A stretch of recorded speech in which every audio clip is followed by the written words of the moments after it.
వాణ్ణి కొట్టింది నేను, కాబట్టి శిక్ష కూడా నాకు మాత్రమే పడాలి.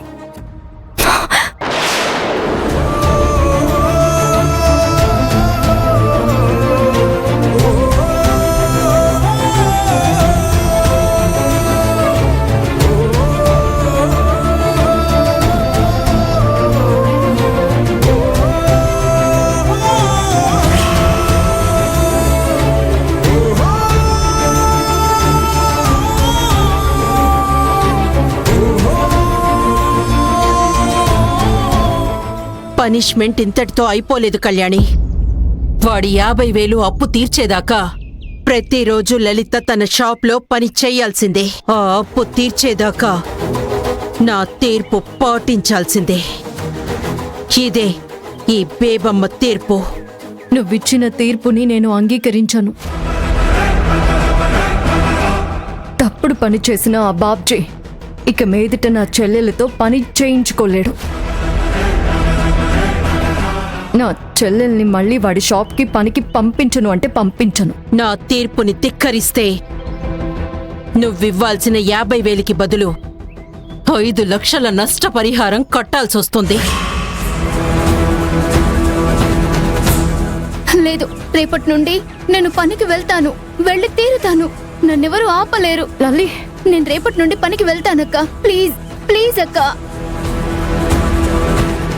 సరే బేబమ్మ గారు, రేపటి నుంచి బాబ్జీ షాప్ తీస్తే నా చెల్లి తప్పకుండా పనికి వెళ్తుంది. పదలాలి.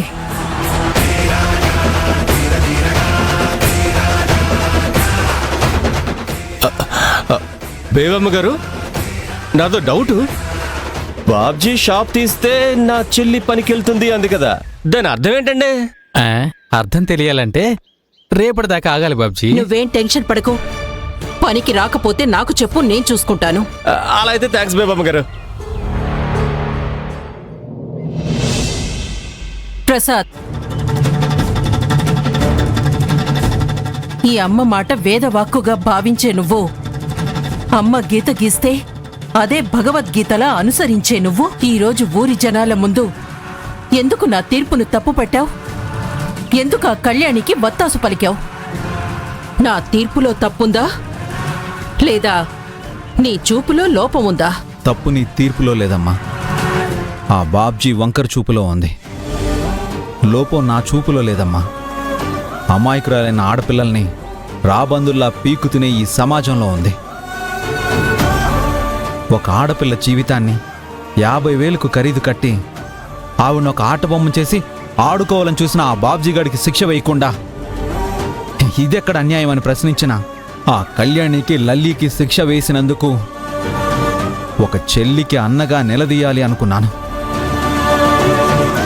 కానీ ఒక తల్లికి కొడుకుగా మా అమ్మని ప్రశ్నించలేక, ఇది తప్పు అని నిలదీయలేక మౌనంగా మిగిలిపోయాను. నా మాటల్లో తప్పుంటే మన్నించు. ఈ మాటల్లో అర్థం లేదంటే నన్ను క్షమించు.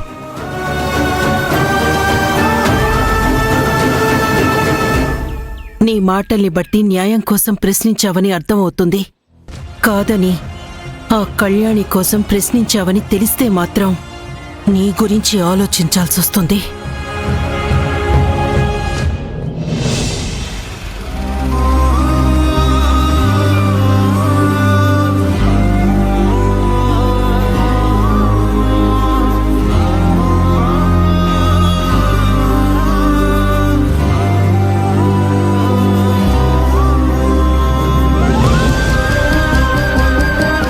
కళ్యాణి, ఏమైందా కళ్యాణి? ఏం జరిగింది? ఆ బేబమ్మ ఏమంది? ఏమీ లేదమ్మా, జరిగిందంతా వాళ్ళకి చెప్పి రేపటి నుంచి లల్లి పనిలోకి రాదు అని చెప్పొచ్చాను. లల్లి ఇంకా పనికి వెళ్లాల్సిన అవసరం లేదమ్మా. అమ్మా, మీరేం టెన్షన్ పడకండమ్మా. చాలా సంతోషం. నువ్వు వెళ్ళావంటే ఎలాగోలా ఆ సమస్యని పరిష్కరిస్తావు.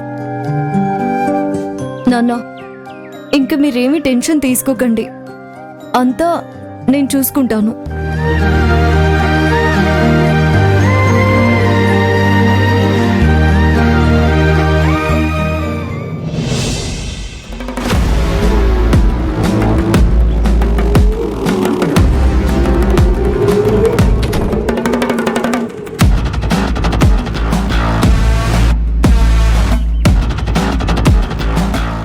నీకంత డబ్బు అప్పుగా తీసుకోవాల్సిన అవసరం ఏమొచ్చింది?